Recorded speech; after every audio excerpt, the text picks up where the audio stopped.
Hey everyone, we are back for another exciting episode. This week we get a big history lesson with Peggy Twiggs. We'll also find out what made Nicole say. And then 20 years later, it's just like, well, literally half the world is doing this. And why Thom said. Oh gosh, you know what? I hope not. I didn't really like first grade, and some of those kids were just horrible back then. All this and more on this week's episode of On a Water Break. Let's go. Set it up. Top of the show. Form, check form. Cover down. Do it again. Run it back. And we'll see you at the show. Welcome to another episode of On a Water Break, the podcast where we talk about everything that you and your friends are talking about at rehearsal on a water break. I'm Jackie Brown. I am so excited about the interview we have coming up today, but let's start at the beginning here. Winter activities are wrapping up soon. We have 2 shows coming up that will bring in hosts and guests to do some predictions for what's going to go down at WGI Championships in the coming weeks. Ooh. The shows will come out the weeks of championships, tackling both percussion and guard, so you will be able to listen on your way to Dayton. Woohoo! We've already recorded the guard episode. I got to talk to Cynthia Bernard, Leander Mama, Cindy Berry, and the wonderful Paul Simodak. Who won? In the right? Who won? Who won? I can't tell you. You got to wait until you listen to the episode next week. Oh, I love that. Let's check in, see who's the staff on the sidelines this week, and who's ready to take the Long Ranger first. Nicole, you look like you're ready for it.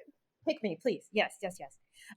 So just, the things about my week. The end of, you just said this, you're like, oh, everything's wrapping up. And it actually makes me feel kind of sad because, it's the end of the season. And I don't know, it's almost like when you take down Christmas decorations and you're like, oh, all the stuff is going away. Totally. I know, right? And I was just like, oh, that just hit me. So yeah, I mean, you always hear they have that one, what do you call it? Like promo that they play. It's like, it's the most wonderful time.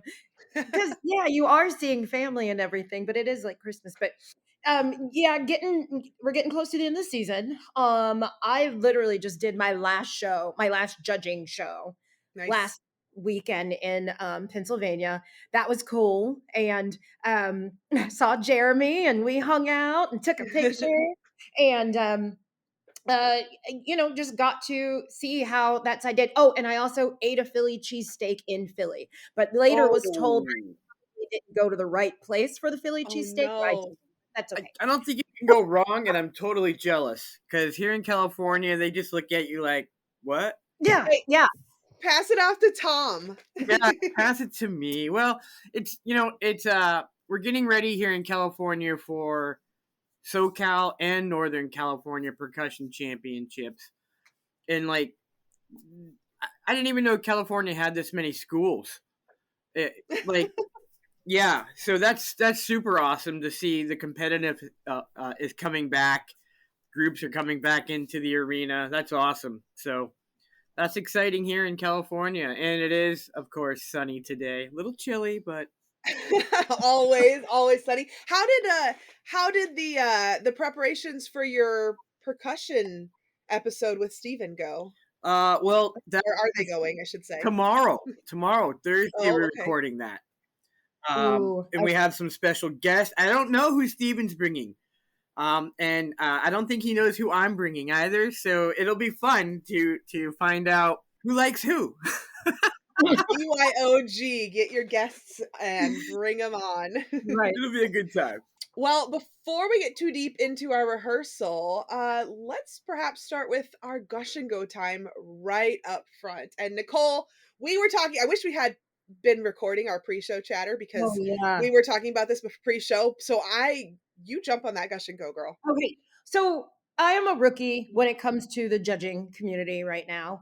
And one of my biggest things is, like when I would get a tape, I remember getting tapes before and I would have to listen to them like 3 or 4 times, and I'm just like, okay, I'm going to write these big words down because I have no idea what it means, and I can't find it on the rubric on the sheet or whatever. And it's almost alienating a little bit to get something like that, and it's just like, man, I mean, for lack of a better word, I feel dumb as an Yeah. instructor or a designer because I don't understand what this one judge is talking about or this adjudicator is talking about. So, I mean, my biggest thing is, and I've definitely brought this up everywhere that I went. I'm not trying to like, challenge the man or anything like that, but meeting people where they are and using words that people understand, because like a lot of the designers that are out there, especially for like the beginner classes like regional A, they're young, Yeah. super young, and they still need to be taught. Yeah, they were taught how to do what they're teaching those kids to do,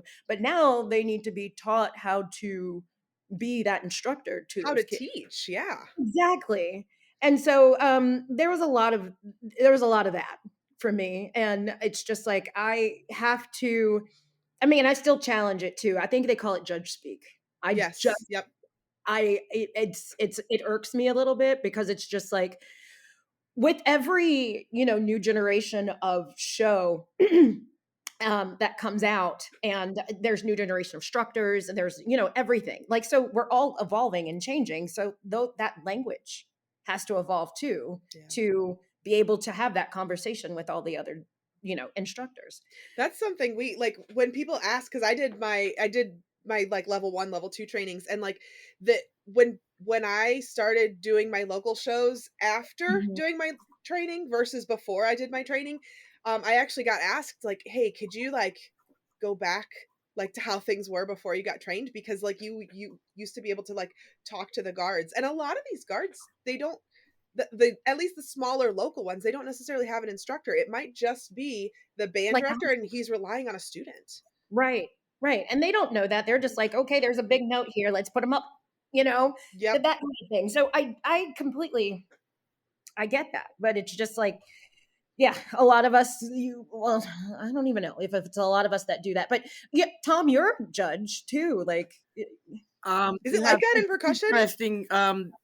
Judging percussion, I find that people like when I just talk like I'm talking to them. When I Mhm. judge color guard, and I'm not saying anything, but when I judge color guard, I have to use more proper terminology. Hmm. And I've actually gotten a little push, little criticism for my color guard tapes. Like, we're not drummers. Being casual. Yeah. Yeah, more casual, and I think they want more detailed things. And I appreciate that completely. So something I'm working on too. Yeah, I've judged visual for percussion before, and it's reactionary. Like, at least for me, like when I'm judging visual for percussion or a GE for color guard, it's all reactionary. So it's just like I'm reacting to what I'm seeing. Yeah.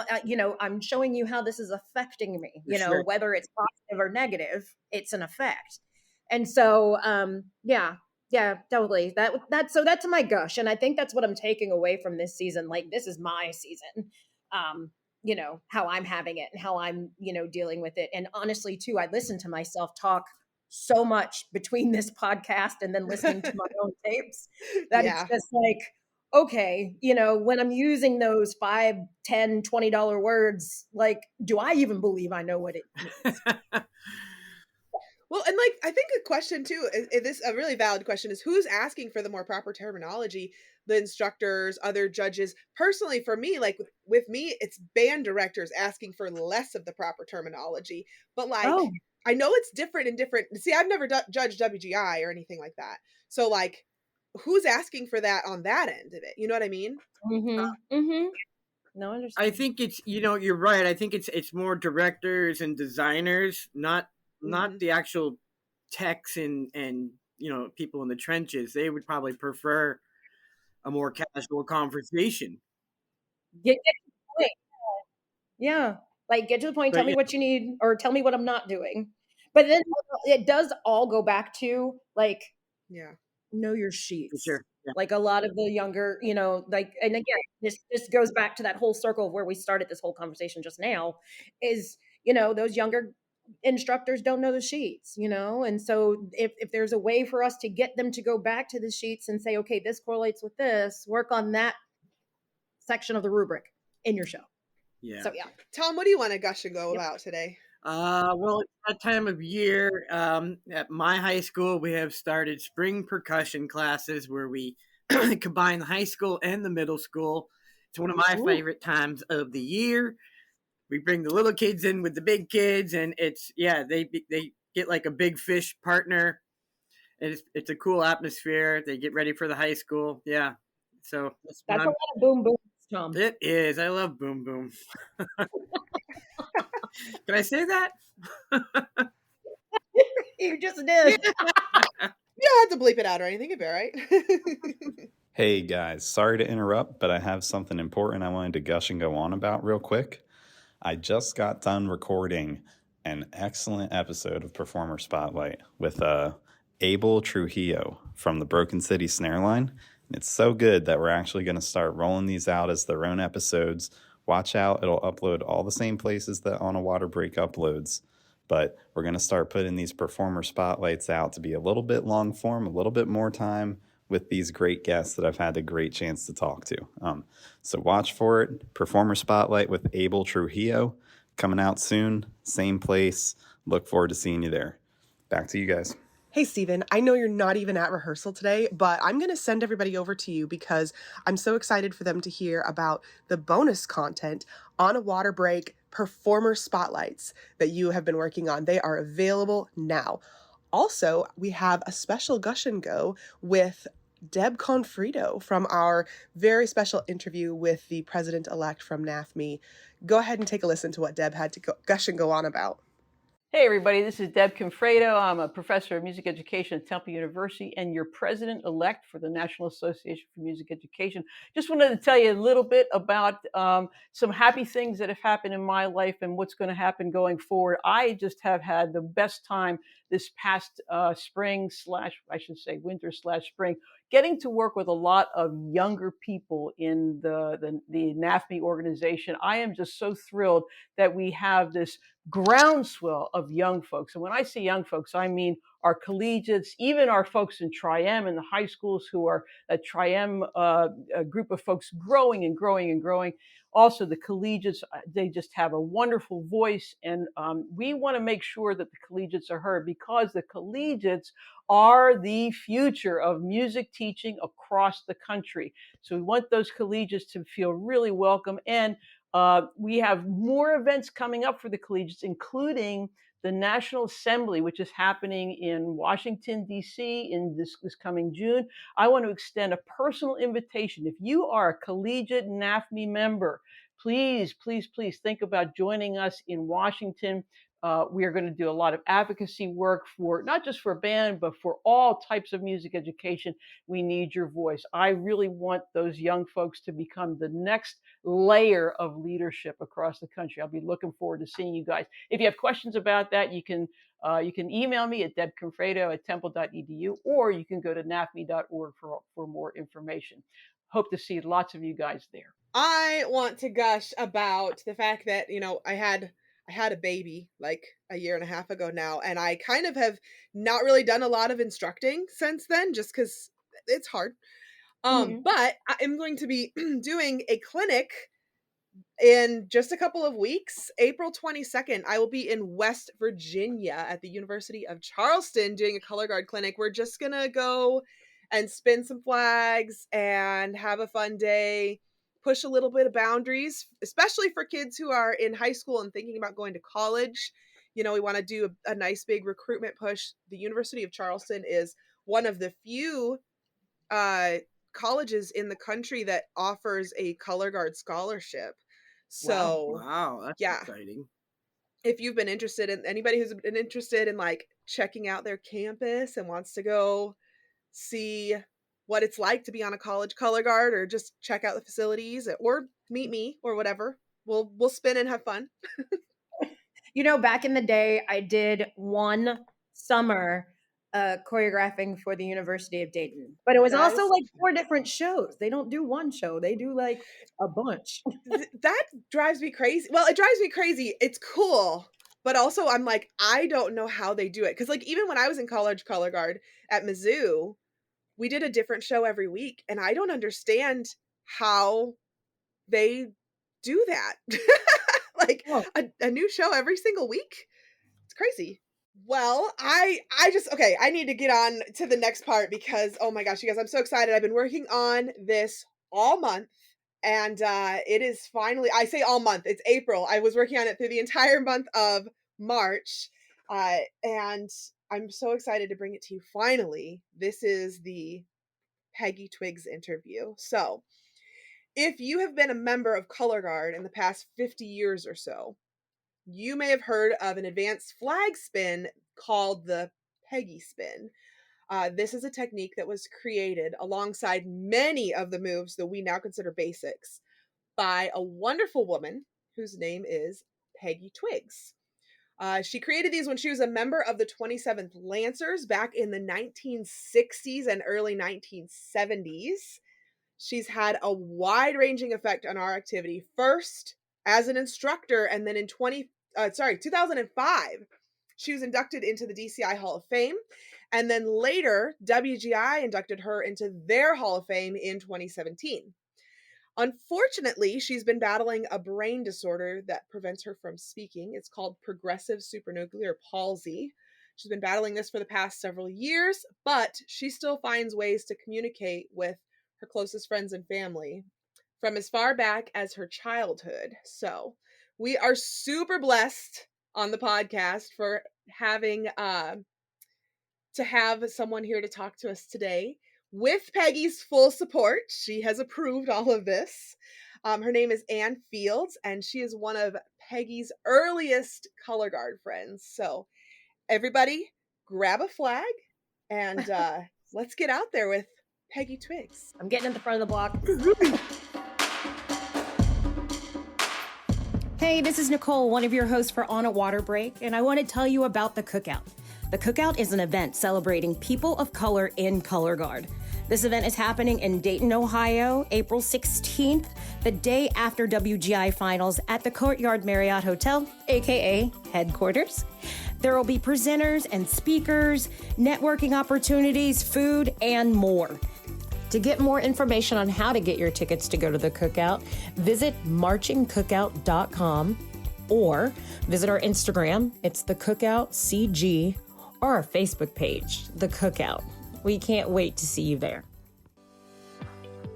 Hey everyone, it's Tim Hinton, the beast of the marching arts, here from the Marching Roundtable podcast. I gotta tell you, this week's podcast, I think you'll really enjoy it. It's called Trusting Your Gut in the Creative Process. Jessica Slaybaugh talks with Zachary Barber, and they do it in the context of creating a winter guard show, but it's all about kind of figuring out if things are going well when you're putting your show together, when to know when to pivot, maybe make some changes. I think you'll enjoy that conversation. Next week, on Monday, April 10th, Matt James is here as part of our series on 3 things I wish I'd known when I first started teaching. Matt James, of course, was the director of bands at Lawrence Central High School and had those wonderful shows and wonderful bands for so many years. I'm sure that you'll be interested in hearing what he has to say, advice for you as you're doing your own teaching, especially if maybe you're early in your career. And then the week after, on Monday, April 17th, well, I gotta tell you, you can't always have a great podcast. I had a hard time finding a guest, so I'm gonna be talking with this group from this new podcast called On a Water Break. And, you know, it may not be our best episode ever, but I think you'll enjoy hearing from some of the hosts. They seem to have thousands of them, but anyway, some of the hosts are on that to talk about how they put the podcast together and the lessons they've learned as they've started the process. So make a note, April 17th, a group from On the Water Break. And enjoy the podcasts we have out now. And remember, you can find over 1,100 podcasts at our website at marchingroundtable.com. Hope that you'll go and listen and learn. Hey, this is Christine Ream. And Chris Green. Guard Closet was founded as a consignment business in 2000. Since then, it has grown to include winter guard, band, percussion, and other genres. We can help you with custom flag and costuming designs. Our consignment inventory has plenty of great looks for your color guard, drumline, and marching band. Pay it forward When you purchase consignment, you help other programs. Last year, we sold over 400 sets of consignments and returned over $125,000 in payments to our consigners for their sales. Additionally, Guard Closet offers custom and pre-designed costumes, flags, floors, and formal wear, full or partial show writing, educational programming, and other services. Max out your rehearsal time and set up a microsite for easy student ordering for shoes, gloves, and other equipment. The Guard Closet team is here to help you get everything you want and need for your season. Check us out at guardcloset.com and follow us on social media. All right. So for anybody who's listening who doesn't know, I am talking today to Ann Fields. She is a very good friend of Peggy Twiggs. And I'm so excited to be talking to you because some of the stories that you have are just incredible. We've kind of gone back and forth on the phone over the last month or so. And, I had talked to Sadie on the podcast earlier this month, and she kind of went over some of Peggy's later instructional years. But you've known Peggy for a really long time. So how long have you known Peggy? I figured it out about 55 years. Oh my gosh. Yeah, she was about 15 years old, Peggy and I. And it's funny, we share birthdays practically. Hers is May 4th and mine's May 5th. But as she likes to Oh. remind me, I was born in the 40s and she was born in the 50s. So we've been friends all these years, from the time, she was only 15 years old. So in throughout all the decades, sometimes we see each other more often, like now we see each other all the time, every single week. So Yeah. Oh, that's amazing. I think it's so great that she has such a great support group with, mm, with friends like you because you're just there for her for whatever she needs. right, right. So how did you guys meet? Did you meet in marching arts together or was Yeah, it yeah. something you went together? Peggy's two brothers joined the Reverend Senior Corps, and I was in the Senior Corps, and Peggy was in the Junior Corps at that time. I asked her what she carried, and she said a flag, and she was a flag because she wasn't good enough to be a rifle. And I think Oh. the attitude among I think Peggy, that's why she was such a wonderful flag instructor. She changed a lot of people's opinions on what was the best piece of equipment to be on and what may have the most effect. But so I've known Peggy, and then we went on to the 27th Lancers. We were in the original Corps, 1968, and we taught together from 19. She started teaching in 1974. I was teaching from 71 to 78, and she continued on with the Lancers and then went to cadets. But we've always maintained our friendship, and we taught many units together too, as well. St. Joseph, Medford, and um, she taught Urte and Holy Family, Rockland, but we've always, continued our friendship. What was Peggy like in those early days? Was she pretty outspoken or was she more reserved? And what was your guys' relationship like? She was never reserved. She was always a character. She just had that personality. She would get people on the bus and have everybody singing and ask me, please, not to sing. Um, because I have a terrible voice, and she would do opera. She was just the life of the party. She just had a phenomenal personality. I mean, anybody that remembers her, even from the early days, she was just a character, you know. Her personality stood out. How did that kind of translate over as of course, we know that like being a color guard performer tends to, be helped by being outgoing and outstanding like that. But how did that translate to her instructional style? So you said you guys taught together for a while too. Like how did she relate with her students, I guess? What was it Um, like to be on Peggy's guard? okay, that's one of the last things that I just came up with this morning, Oh, and nice. thinking about it as far as her strength. Her strength was her ability to communicate and connect with her students. Um, people had funny names. In fact, the past couple of years, I used to write all her happy birthday messages for her because she could no longer type or even see. So, Right. and I found out, all the different names. And nothing was ever derogatory. I mean, back in the day, we had names, crazy names, and you say, I'm sorry, I refuse to repeat that. But with Peggy, there was one Lancer, Laurie Corwin McBride, who's still teaching to this day, and she called her Corwina. Everyone had their little nickname. Mm-hmm. Everybody thought that they were Peggy's favorite. She had that ability with, no matter how many people were in the flag line, she had a special connection with them. Oh, here's your flagpole. This is the right weight for you. And I would look at her and just start laughing because they were all the same. But she had that ability, to connect with people from the very beginning.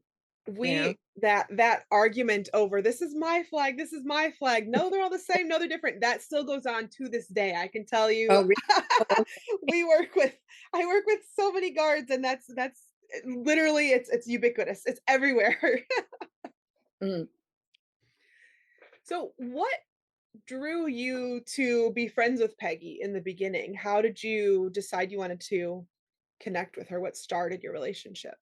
It's funny because we were in the color guard together, and she was a friend of my cousin's, which I didn't realize. They had gone to high school together. And she said to my cousin, "Why is Anfield's picture on your mantle?" So that's my cousin. And Oh, then wow. yeah, so we had a connection there too. But um I don't even remember when I met Peggy. It's just like I just feel like I've always known her. Mm. And the funny thing about Peggy is, way back in the day, Peggy wanted to be a drummer, and that's before. I mean, if Oh. if you were a girl, you were in the color guard. And to this day, that's one thing. If you gave her drumsticks, she could sing out parts, and I think that was a strong part of her teaching ability too. She would sing all the different parts rather than just do counts. So Nice. should love always love drumming. And I feel like that, like singing the parts has kind of really carried into the color guard culture now. Mm, And I've seen a lot of groups do that. We did that when I was in DCI, when I marched Blue Stars, we would sing our parts and instead of counting, or we would count in the musical tones that it right. just kind of helps it stick in your mind so much. We always talk about the Peggy Spins, and Of uh, course. even her healthcare worker, Rosanna, who has been a blessing, has gone with us to see the cadets and stuff, and she's just overwhelmed, and the respect that people have just for the name Peggy, because she calls her Margaret. But Right. in 1972, when Peggy was marching in the Lancers, Ike Ionessa, who was a fabulous instructor and an innovator in the Massachusetts area, decided that he wanted to have 6 girls become trick flags. And they were 6 of the most talented, and they were going to do things that the rest of the flag line would not do or probably couldn't do. And Peggy was put in charge of those 6 girls. And Wow. I think that's where, you know, that feeling of being a part of something in something that was new and different, I think that's what started Peggy on that path, because someone saw something in her, which was, a And real how lo- old was she at that uh, point? she was it was her next to the last year matching, so she was probably 20 years old, Okay, okay. because she aged out in 73. So then when she aged out in 73, in 74, the drum corps was not that good. We 27th came in 20th place, Oh, but Peggy, along with Stephen Kovitz, who was another innovator in this area, um, would do routines together. And he would do something with a rifle. And she said, "Well, if you can do it, I can do it with a flag." And that's ah, basically where, a lot of the creativity, came in. And then after that, in 1975, along with George Zangali, we taught the flag line. And, Peggy, as they say, was on her way, into yeah. being one of the best in the area. And the Peggy spins, how she ever came up with 100 spins on the left hand, right hand, and every single unit in this whole area. And I know, that she has all her spins are far and wide across the country. It's and it's spread not only across the country, but I'll tell you, I lived in Brazil for a little while and I taught some color guard while I was down there, and those students Mm, knew what a Peggy spin was going into, it wasn't even from me. They were going into it. So it's like this has spread around the world, really. right. Because I know my friend Steven taught in Colombia, and they had people there that were big Yeah. followers of DCI, and they, came to DCI to see it. And, so I know it is funny, I think it's such a small local activity, but, Well, yeah, uh, and that's how it started. I don't know. What's your favorite memory of Peggy? What's your favorite Peggy story? there were so many. I mean, she lived in a house with a bunch of drum corps people, and it was just like that. They were always out in the backyard and throw it. In fact, when they moved out of the house, they noticed all the ceilings had dents in them from people doing tosses. Oh, But yeah, and it's like a family is what it is, between George Zingali and Stephen and all the people who came up through the 27th organization. I just can't. None of us can imagine our lives without it, but especially Peggy. It had a big effect on her, you know, because she had difficulty in school. It's not that she wasn't bright; she found out she had dyslexia. So I think this oh. really, I know how it made a major difference in her life, and to go, no matter where she goes, everybody knows who she is. And I wonder if her dyslexia, and maybe this is something that you've talked to her about before, but I wonder if her dyslexia maybe is part of what contributed to her being able to create the new moves that she was creating and being able to put things on the left hand and the right hand, because before her creations, wasn't most of the flag line stuff performed on the right hand and most of the rifle was performed on the left, correct? yes, we carried our flags on our right hip because we wore an Aussie hat, and Mm. it was actually a CM Brown belt, and they had, it was really a flashlight holder, and that's where we kept our Oh, flags. that's But so then cool. once Peggy became a trick flag, they didn't have the same belts. They didn't have any belts. You know, Okay. they, you know, they carried, they just carried the flags in their hands. So that was, some of the beginning of it. Wow, I never even knew that about the flashlight holders. So basically you would just like click your flagpole into your belt? Yeah, yeah, it was on the right-hand side. Yeah, on the right-hand side. So basically, everything that you did was from there, whether it was a present or sweeping, but it wasn't out until, then with Peggy and stuff, in 72 when she started it. And then it kind of filtered down through the whole Corps. It was 72 and 73. And then after that, you know, it was just the flag line in general did all those things. That's amazing. So basically what we have today is entire color guards full of trick flags. Right. Oh, absolutely. In fact, I tried to look up some of the past ones. I remember, I think it was in 1976, Larry McCormick, who was who did videos in Okay. in sold drum equipment or something, and the Lancers had owed him some money. So in Ann Arbor, Michigan, they had the color guard do all of their warm ups and everything, and they made a video, and I Oh. can't find it. I looked up Larry McCormick today.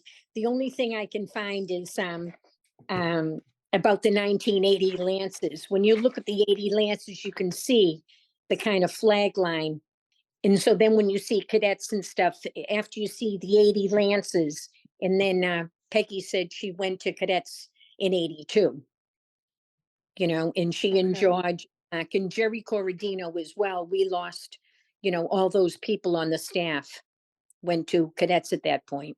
I'll have to look up those videos and see Yeah. if I can find. I'll do some research. Maybe our listeners, maybe someone Mm. who's listening knows about Larry McCormick's videos, and we can find those and get those shared out with the world, because that's amazing seeing some of this historical footage, and just for people who are in the activity to know where it came from and why we do what we do and why we do it the way we do it. I think that's so important.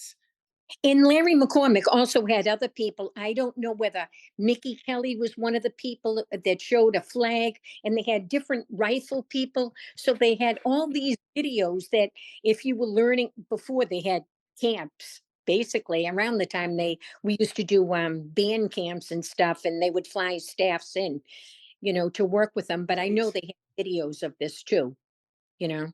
That's incredible. And did they have videos of Peggy's warm-ups and things that she had created? As I remember, but I remember doing the whole run through and stuff and watching, and you can hear Peggy and George throughout the whole thing in Ann Arbor. I just, and for some reason, I think it was 76. It could have been 78, and I even looked up 27th Lancers in Ann Arbor, with Larry McCormick. I didn't have any luck, but Well, we'll have to look for it. We'll have to get our feelers out there and get our yeah. history researchers on the case. Do you think she would like the way that things are going now? Is she still involved in watching color guard at all? The last few times that Peggy has seen any drum corps is when we took her to see the cadets when they were practicing locally. So Mhm. Denise Bonfiglio, who her parents started the 27th Lancers, was the director 2 years ago of the cadets. So we were the only ones. No one ever knew that Peggy and I had gone, and we had Ah, gone to their practice because it was a closed site. And at that point, she really couldn't see. And I okay. said to her, "What do you think?" She said, "I can hear it." And that's when they had almost all except 5 flags were brand new. And but they got the whole color guard together, and everybody always knew Peggy's story. That's one thing I give cadets credit for. Nice. Everybody always knew Peggy. Whenever she came there, they, was so wonderful to her. But at that point, that was really like one of the last times that she can't really see anything now. Mhm. But I think she would be happy with the way it's gone. She's still friendly with a lot of the people like John Vanderkoff, who um has done blue coats, you know.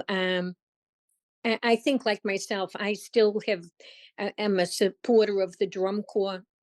Through the years, people say it's changed, but everything has changed. Yeah. Sports have changed. I mean, being from Boston, the Celtics have changed, from when, Larry Bird played till now. And it's the same thing with the activity.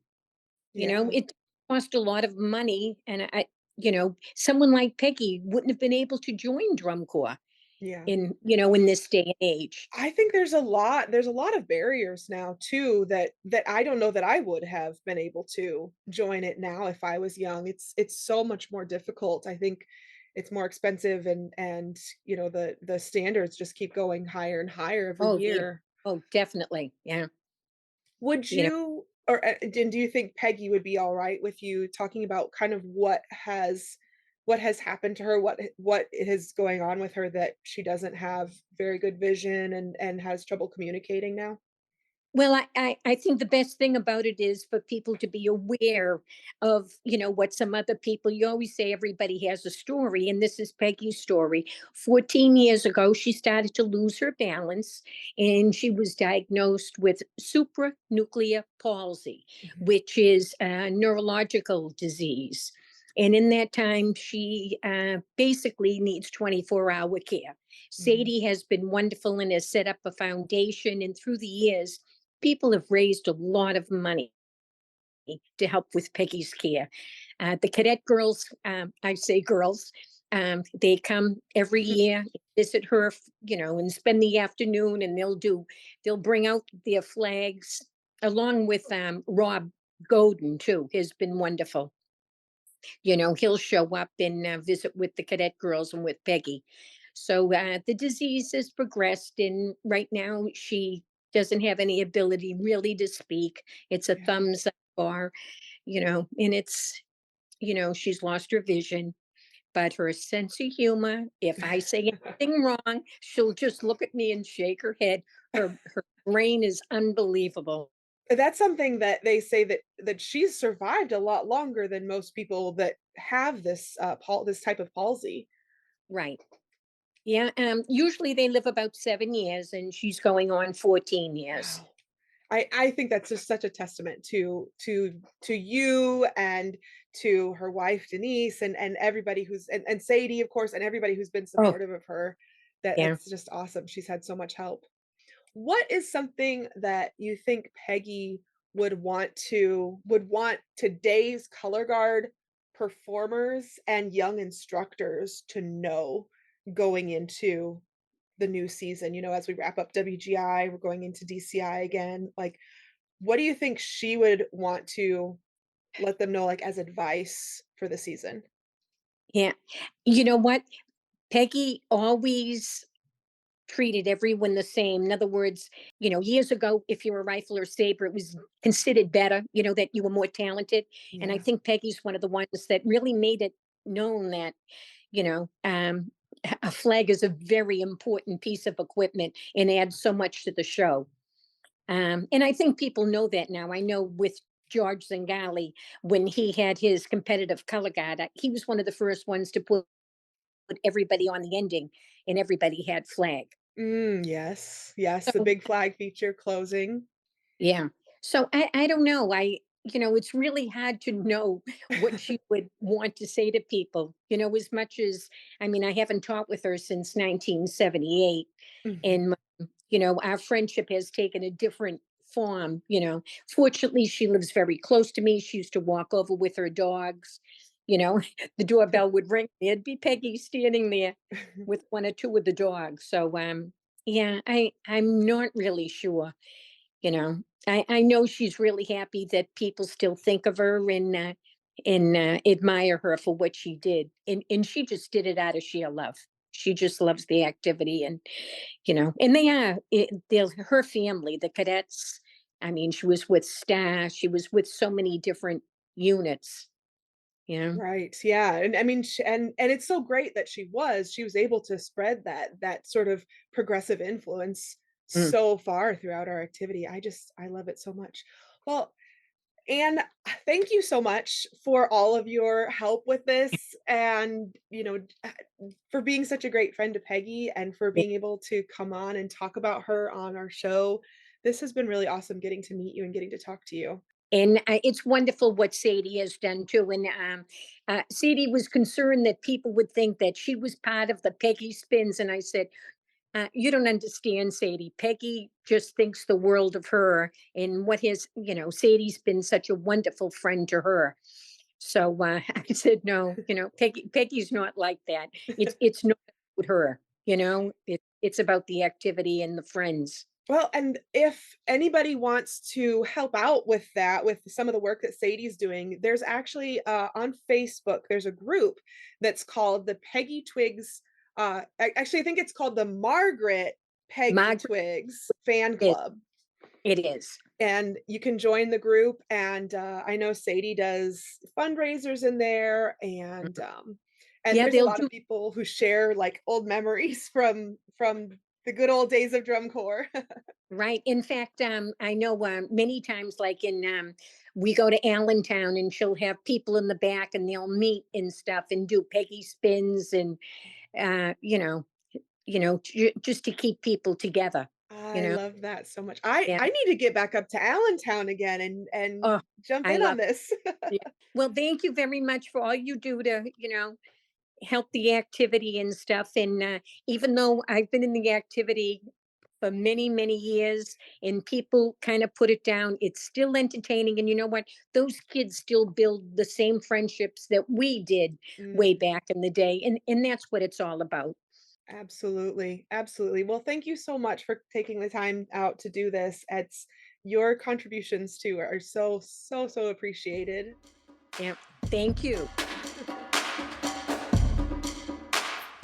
Hey, this is Nicole, one of your hosts for On a Water Break, and I want to tell you about the Cookout. The Cookout is an event celebrating people of color in color guard. This event is happening in Dayton, Ohio, April 16th, the day after WGI Finals at the Courtyard Marriott Hotel, aka headquarters.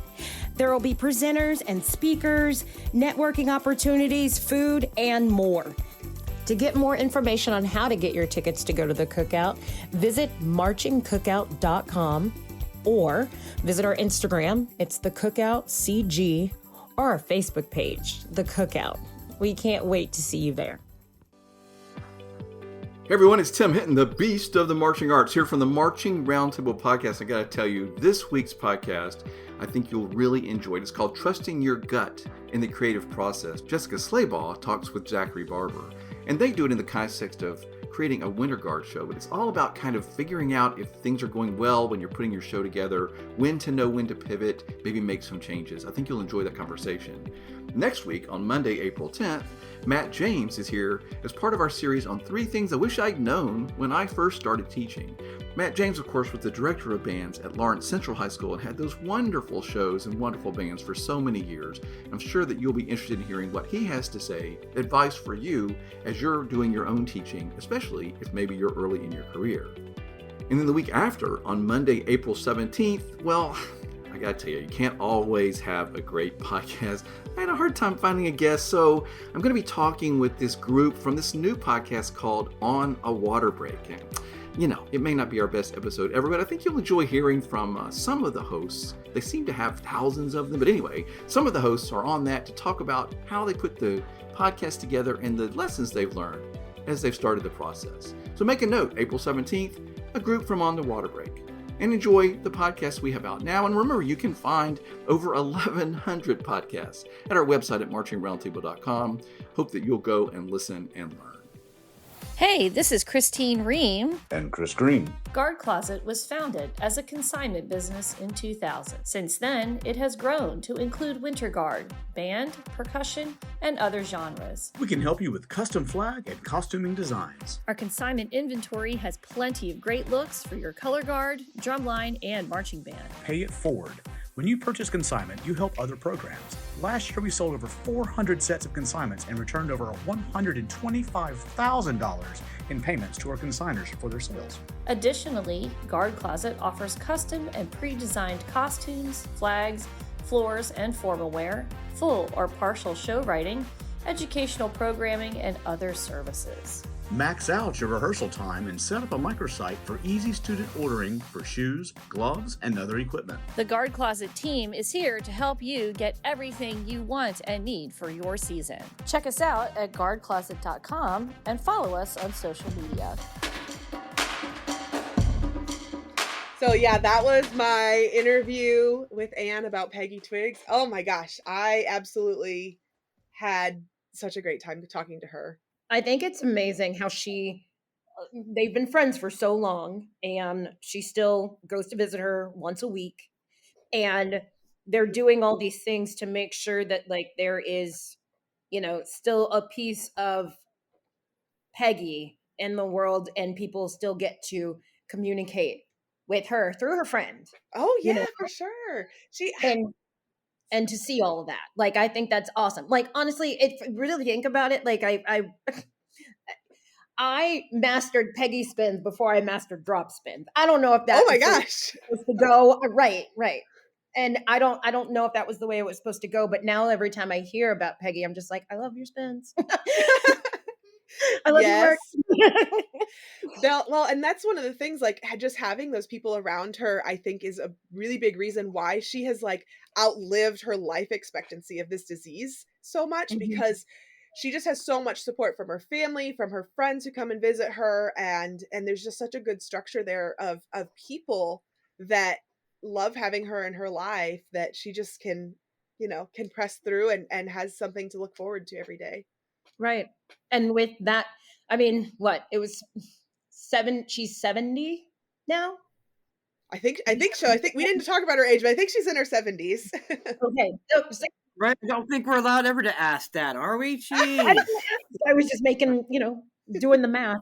But at the same time, it's just like, okay, when you're given a certain amount of time with, a brain disease, and you've far exceeded it, like there's a lot that these people, or that the people that are, the support, Mhm. there's a lot that they are bringing to the forefront of, everything that they're doing, because, what they can't do for themselves, those people are. And Right. what, Yeah. Yeah, I wholeheartedly agree. right. I mean, Her friend's been yeah. around her since she was 7. I don't know. Yeah. And, I'm hoping that I have friends who, when I was 7, will be around when I'm, that old.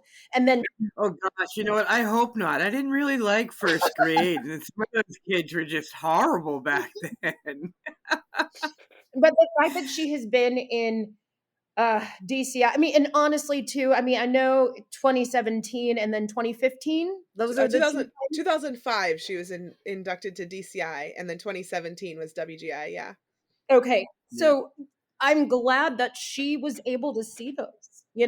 There are a lot of people who've been inducted into the Hall of Fame of DCI who don't get to see it. Yeah. Yeah, I don't get to see that legacy and yeah, be a part of And that just for sure. know how many people out there still hear about her and know about her and care about her, basically, is like the big part of it, I think. Mhm. And she totally left her mark, in so many ways on the activity. It's she's got something named after her, which I think is all of our goal in this activity, right? I want the Thom Shearer rudiment one day. I taught up until 2 years ago when I stopped teaching. I taught Peggy Spins every year. Every year. I'm like, you should know this. This is a staple. She is a staple. Yeah. Well, and there's so many other moves that weren't named after her that she still invented that we just use them and we don't even know that they're hers because of whatever the name is, because she just called them whatever she did and then gave them to us. Man, It's just to wild. be in the room when something is invented like that and be like, meh, we're just going to do it. Yeah. And then 20 years later, it's just like, well, We're still doing literally it. half the world is doing this. Yes. That's the great thing, though. When those things happen, you don't know you're inventing something. Yeah. Right? You're just exploring your own creativity, and hopefully someone thinks it's cool. And That's why we do what we do. That's why this we is absolutely true. So true. Well, we have a lot more to get to on this water break, so let's get right into it. Whitney is back this week with some info to help you wrap up the end of your season in this week's Wisdom from Whitney. Hi, everyone, and welcome to this week's Wisdom with Whitney. I know that many of you are done with your season at this point, and maybe if you are lucky enough to be traveling to Dayton for WGI, you will be preparing for that right now. If you are done with your season, here are some things that I would recommend doing.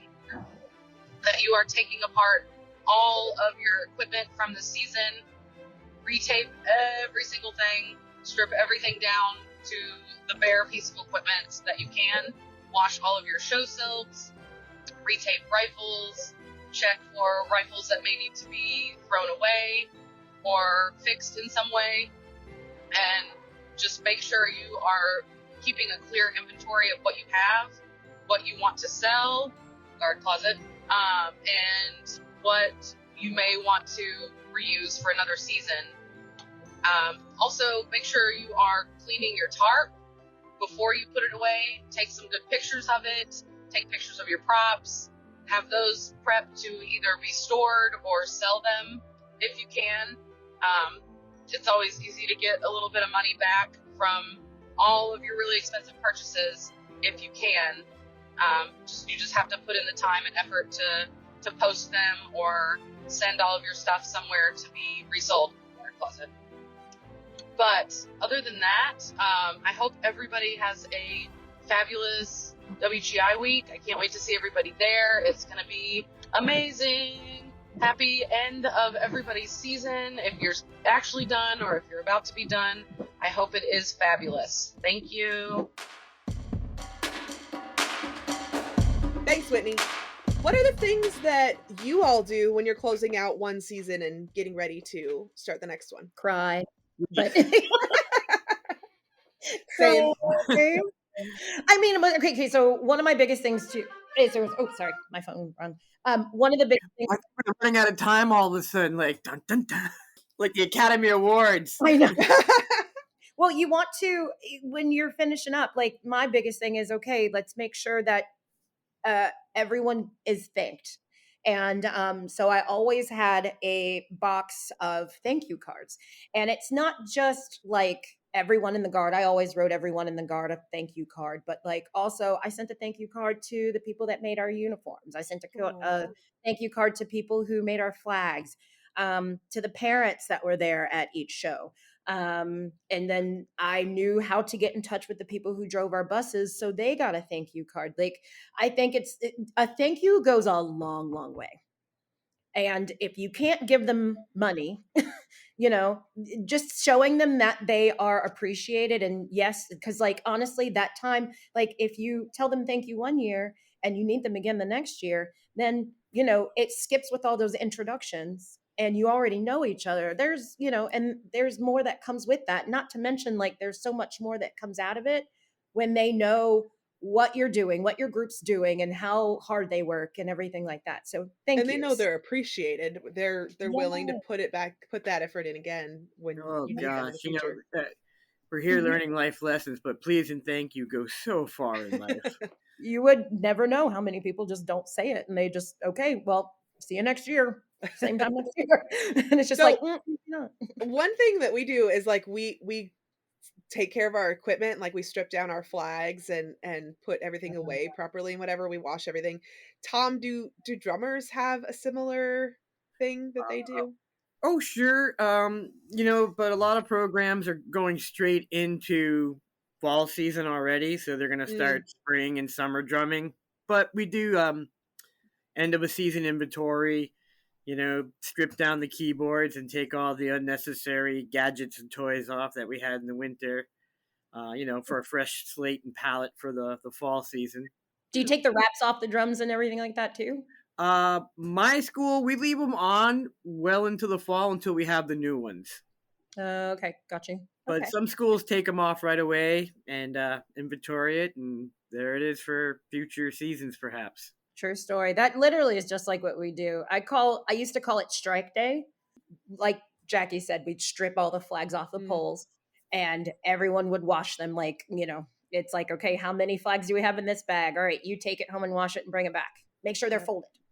That kind of thing. You gotta take care of your stuff. And not to mention too, like sometimes those flags will turn into fundraisers for you. Yep. Or let me just do a little plug. You could always send it to the Guard Closet.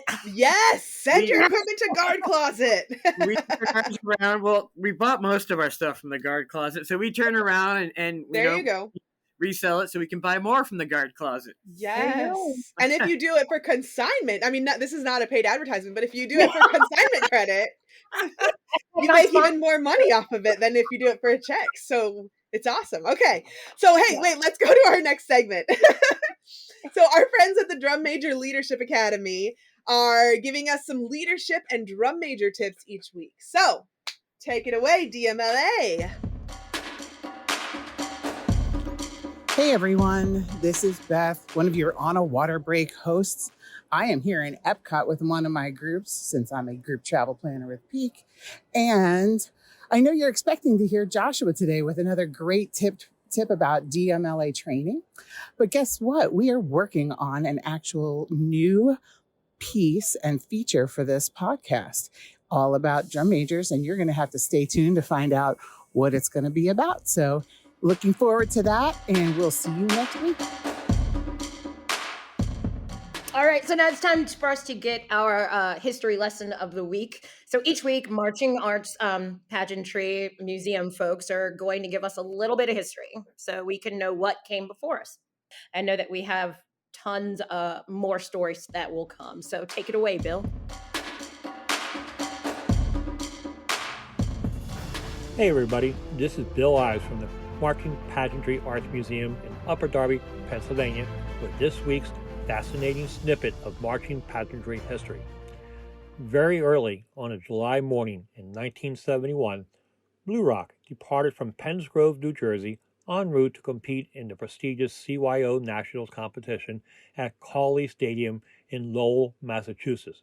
This show featured 14 corps, including all the major contenders, including the Santa Clara Vanguard, Anaheim Kingsmen, Casper Troopers, Chicago Cavaliers, Boston Crusaders, Madison Scouts, and the Blue Stars, and more. The trip was going well until the Corps reached Connecticut, and the girls' bus, making its debut trip, was struck by a drunken driver. No Corps members were injured, but the Corps was forced to sit on the side of I-95 for over 3 hours while the police completed their reports. Upon finally arriving in Lowell, an hour before the show, Corps members were told to get a quick shower and then get dressed in uniform and go through a brief warm-up. That night, Blue Rock was on fifth among the 14 competing corps, and despite having no practice time, won the CYO National Championship by 3.5 points, defeating every major corps for the first time in Blue Rock history. That night, the Corps celebrated their championship by spending the night at their housing site, a converted barn, sleeping under Army surplus air mattresses. Stay tuned to future podcast episodes for more fascinating snippets from the colorful history of this wonderful activity we call the marching arts. To learn more about the Marching Pageantry Arts Museum, go to marchingpageantryartsmuseum.org and follow us on social media. Well, we've learned from the past. Now it's time to move on to the present. That's right, Nicole. And if you don't follow at Drum Corps Today on Instagram yet, you should. They are keeping us all up to date with everything that's going on in Drum Corps. So, meet our newest correspondent, Jeremy, from last week's show. So, take it away, Jeremy.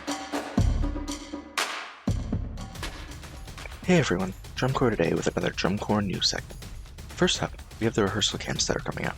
This weekend, only 2 camps are scheduled. The Stentors have a camp up north in Sherbrooke, Quebec, Canada, from Friday, April 7th to Saturday, April 8th. The Impulse has a brass rehearsal camp out west in Gardenia, California, on Saturday, April 8th. Next weekend, there are 8 camps lined up. Out west, Vessel has a brass camp in San Dimas, California, on April 16th. Gold has a brass camp in Eastvale, California, from Saturday, April 15th to Sunday, April 16th. Down south, Genesis has a brass camp in Bastrop, Texas, from Friday, April 14th to Saturday, April 16th. Heading a bit east, Heatwave has a brass and color guard camp in Interlachen, Florida, from February, April 14th to Sunday, April 16th. And Impact has a camp in Orlando, Florida, on Sunday, April 16th. In the northeast, Raiders have a brass camp in Salem, New Jersey, from Friday, April 14th to Sunday, April 16th, with Sunday opening up to color guard members as well. In the Midwest, 2 new Sound Sport Corps each have a camp. Eclipse has a camp in Indianapolis, Indiana, on Sunday, April 16th, and Northern Lights has a camp in Muskegon, Michigan, on Saturday, April 15th, where they'll be rehearsing their 2023 production, Cathedral, featuring music by Debussy, Tchaikovsky, and Wagner. In addition to that, there have also been 2 more corps that have released their 2023 productions. Spartans will be shooting the medal at Open Class Finals with their production, Surreal, featuring music by Ojos de Brujos, The Deer Hunter, Mingus, Halifa, and No Doubt. And Guardians will be celebrating their 10th anniversary with their production, I Know the End, featuring music by the Alabama Shakes, Jihan Atunde Ajawa, Radiohead, My Chemical Romance, and original music by Ben Helton, Matt Penland, and Tyler Sammons. Our next topic is scholarships. There are still 21 scholarships up for grabs to help with those bloated tour fees, but deadlines are coming up fast. 14 of those deadlines are next week, so make sure to check them out before time is up. Lastly, if you're looking for a spot this summer, there's still over 1,000 open spots waiting for you. All of this information can be found on our Instagram page at Drum Corps Today, and links to everything can be found at the link in our bio or linktree/Drum Corps Today. And stay tuned for more Drum Corps news. All right, let's move right into our news segment. Tom, want to kick us off? Sure. So I've got first some, university news. Rutgers University is one of the oldest colleges in the nation. And for the first time ever, they're going to have a female band director. Right? Taking huge steps. Good for those guys. Her name is, and I'm sorry if I get your name wrong, Julia Bonmiss. I hope I got that right. But congratulations to you. Sounds like great things are going to happen there, and that's going to be so awesome. And not only is she like the first female band director, she's an immigrant too, or she's only a first generation American, right? Yeah, I believe so. Philippine Islands. She's okay. So Yeah, way cool. Yeah, her mom's just as excited. My mom would be too. Wow. Congratulations. Nicole, what do you have for us? All right. So let's see. In North Carolina, we have a volunteer story, which honestly, like a lot of these programs, college, high school, DCI, WGI is run on volunteers. But this volunteer story started in the late 1970s. It started in the late 1970s. And it's Edwin Owens. He was a student at Davie High School. He played trumpet and then he played tuba in the marching band all throughout high school. He went to Appalachian University, State University. So during his time, he learned how to pack musical instruments into the vans, buses, or wherever the transportation was going. And I know that we all know what that is because, like, some of us were on the voting crew for DCI. Yeah, it's Tetris, especially if you're by yourself. It's worse Tetris. So, anyway, so he managed the uniform closet, taking care of and distributing the uniforms, and he was on every band trip since 1979. That is every band trip since the year after I was born. Oh my gosh, that's a lot of band. Right, it's a ton of band, and so he says that it's all about the kids, and when they stop wanting me around, I'll probably quit. I completely agree about that, and honestly, I'm glad that they have highlighted him because it is just one of those. It's one of those things where we all know this. You find your tribe, and then a lot of band kids are like this too. It's just like, I'm not going to wait around for somebody to tell me what to do. I'm going to go and do something, right? And keep going with it. So I think it's awesome that they've highlighted Edwin and his volunteer story. And well, I hope they never stop wanting him around. Absolutely agree. Well, I have this is not good news, my story here. But it is something we need to be aware of because this could happen to any marching ensemble and we really need to be careful of it. The Akron police are searching for a thief who stole a band trailer from Ellet High School on Wolf Avenue. I believe it's worth more than $10,000. They actually captured the guy on video, surveillance videos at 8 a.m. on March 26th. And he just basically pulled into the parking lot and hooked it up and took the trailer. Like, he took his time. He knew where it was. He came in the middle of the day and just took it. Like, I don't know. He actually came with tools. Like it's not just like the trailer was just sitting out somewhere where anybody could access it. He came with tools to break the trailer free and then attach it to his pickup truck. So he knew what he was doing. This was premeditated. He knew. Yes. Yeah. Yes. I can't. Lowest form of being a thief, stealing from a school. Yes. Oh. Not that being any lower, a thief could be, but that's terrible. I mean, I've heard of, and the thing about this, and I hate to say it, but it is kind of common for people to take band trailers, and there's a lot of money inside of them too. Yeah, because a lot of people will keep, a lot of schools will keep stuff in there. So yeah, I feel. Yeah. I've seen a half dozen here in California over the last couple of years. Just as a side note, Guard Closet does not accept stolen items for consignment. Just throwing that out there. You know what? Nobody will. Yes. Nobody should, for sure. Numbers, so you wasted your time. But are they taking any kind of donations or anything like that to get? Not that I know of. I think more of right now they're still just trying to find the thief and trying to find the trying to basically get the trailer back is what they're trying to do at this point in time. So well, I wish them all the luck. Yeah, man. I wish them the best. The community will come together and that person won't get far. I hope so too. Thom, being from Boston, it sounds like you have another story for us today. I do, and it's always lovely when it's about drumming, right? The Hamilton Garrett Music and Arts Academy in Boston has decided to expand an after-school program. And what better way to do it than putting together a drum line? Woohoo! Right? So it's open to all the kids in the community to join up and be part of. And they partner up with a historic Charles Street African Methodist Episcopal Church. And I've seen that church. Beautiful.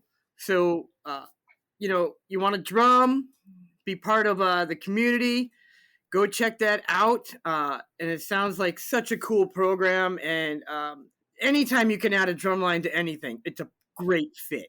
I don't care what it is. After school, daycare, add a drum line, church program, add a drum line. All the beats, any beats, all the time, everywhere. That's I right. feel like it's such an essential part of our history and culture. Like if you think even as far back as like Native American tribes and Native African tribes and whatever, and they're having like drum circles and stuff. Like it's so like drumming is that it is who we are. Yeah, they did it on supposedly like the way that they got warmed up on the set of Wakanda Forever is that they had a guy with drums, like with the hand drums and stuff like that. It's used everywhere. It's everywhere. Amazing. Yeah. Well, I have another really fun story now because I had such a sad story. I have to have a fun one now. There is an independent ensemble in Hawaii, and I hope I don't butcher this pronunciation. It's called Kaikalino. And basically it's really, really fun because it's so different for the people of Hawaii. You know, they're used to doing things outside because the weather there is beautiful all the time. So they're used to doing things outside. They're used to, wearing their grass skirts and everything. And like doing winter guard for them is so much different because they're indoors. They're in an air-conditioned gym. They aren't competing with other sports for space because everybody else is doing everything outside, and it's just such a different thing for their culture. I really related to this a lot because they talk about being a really remote, basically, being off in Hawaii. You can only pull performers from Hawaii, and where I live, it's kind of the same situation. We really can only pull performers from a fairly close area because there's so many hills and mountains to get to where we are, and it's crazy that you can't just pull people in. You have to take the people that you have and train them up to be what you want them to be. And kudos to them because they are such a hardworking team in order to really, really perfect their craft. Honestly, too, and I mean, with the backdrop of Hawaii, come on. Like, I mean, I would love that. I mean, let's do the one thing that I've been loving for over half my life, and then put it somewhere. Destination. So you're saying we need to do an on a water break clinic out in Hawaii? We need them. If anybody from Kaikalino is listening, call us up. Nicole and I are ready. We'll come and spin some flags with you. We're easy travelers. 100%. Yes. Let's get some drum lines started over there with Thom. I feel like Dayton's run its course. We all need to go to Hawaii for championships and have a wonderful time. That sounds perfect. I like that. Could you guys imagine? I mean, honestly, I have some friends who actually have taught in Hawaii before, and they have that, obligatory Hawaiian t-shirt, let's take a picture together photo. And I'm like, really, you guys? Like, that's a flex. Yes. I don't know who you are. That's a flex. So yeah, I would love to do that, even if it is once. So yeah. Nicole, one more news story. Why don't you take this one? Okay. So this kind of hits home to me just because of like, I would say in the last maybe 4 years, a lot of teachers have taken a pivot, from teaching to go to something else. And not just from like after teaching for maybe 5 years or maybe, but like after teaching for 25 years. So there's a news story about a teacher from Oklahoma whose tweet went viral because, and I'll just read the tweet, and it just says, "I quit teaching today. I have completed year 25 in May. The disrespect by students, parents, politicians, and the public in general is just too much to tolerate. Good luck to those who persevere. Education is a sinking ship, and the only ones who can save it made the holes. So, and seeing some of that, I'm not saying like this is my story, it's not at all, but like being able to listen and really think about this, it's just like, oh, and this is a this is a band director, and we all have gone, have had band directors, and they're even, what do you call it, survived through our old programs for years and years and years. And, not just because they are band teachers, but they're teachers just like any other teacher. Like there's a lot that's on the teacher's shoulders right now. It's true. Yeah. True. And there's huge shortages within not just band teachers, but there's huge shortages in percussion instructors. There's huge shortages in art directors and designers, and even some techs, because it's not just getting them out there, but it's also keeping them. Like, right. I know all my stuff comes back full circle, but it's just like, it's the appreciation of having those people there, to teach. Yeah. And my best friend, who's a director at Templeton, had a bit of the same crisis going into this coming year. Who's been a teacher his entire life, and he's a fantastic teacher. And said to me in June, I think I'm done, Tom. Mm-hmm. I was shocked. Thankfully, he's back, and we're still hammering out fun shows and whatnot. And he's found a new light, but he had all those same concerns. In this article too, I mean, Irby talks about how, when he was taught to teach 20, 30 years ago in a different world, he was told, like, don't smile until January. We're supposed to discipline strongly, control your classroom, don't get personally involved with students, and demand they call you Mr. or Mrs. And I feel like that's the tough love part of it, and as we are all, band kids, I mean, I wear my band nerddom with pride, and there is very little, like, I mean, I don't know, when I came up in the activity and doing marching band in middle school and high school, like, there was never really a problem with being disrespectful or anything, because you all loved band, you all loved playing your instrument. So, like, yes, I wanted that teacher to like me so I can get taught more and get more information and all this other stuff. And so I don't know what it's like right now in those classrooms. The thing that gets me the most, I think, I come from, I was a biology teacher, a public school biology teacher for 11 years. And the thing is, like, I saw how the students were in my classroom to me when they didn't want to be there. They had to be there because, they were required to take my core class as a credit to graduate. And the fact that we're seeing this now, not just in those core classes, but in band, in art classes, in choir, where kids are there because they choose to be there and they want to be there. It's like, it terrifies me for where the education is headed with this. And I honestly feel like band and music and art are going to be the things that could save it, and they're the things that keep getting cut every year. He does say that in the article too. And like the last just little part of this is just like, it doesn't all end in a bad way. He has been contacted by other school districts because they have openings. And he does say, hey, the teacher shortage is real. Mm-hmm. So no wonder that's happening. So, well, hopefully the schools are starting to figure it out and starting to realize, like, oh, we need to pay better respects to our teachers and help them out and, do better.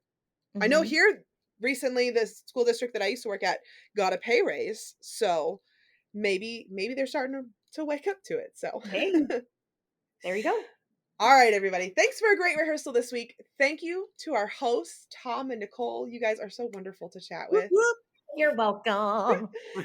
Thank you to Whitney for your season finale advice, as well as Bill from the Marching Pageantry Arts Museum. Follow them on social media at marching_pageantry_arts_museum. Joshua from the Drum Major Leadership Academy at DMLA Training, and Jeremy from at Drum Corps Today. Super big thank you from the bottom of my heart to the amazing Ann Fields for helping us with the Peggy Twiggs interview. Oh, absolutely. 100%. Next week is going to be our WGI Guard predictions episode, and it's going to be released on Tuesday instead of Friday. We want you guys to be able to listen on your way to championships. So literally driving or flying or whatever, get your headphones, listen to the Guard predictions episode as you prepare to watch everybody in person, or if you're on float marching, whatever, doesn't matter. Then the following. Are you guys gonna give like quick little why you think like what's so great? What should we check out kind of thing as well? Oh, absolutely. Yes. Okay, good. We've given so much. It's crazy. Then the week after that, the following Tuesday, we will have our percussion predictions episode with Stephen and Tom and their mystery guests. It's gonna be so much fun. Make sure you subscribe, write us a review, and share this with a friend. We will see you at the next rehearsal on a water break. Don't forget to follow us on social media at On a Water Break. We'll see you later. Go practice.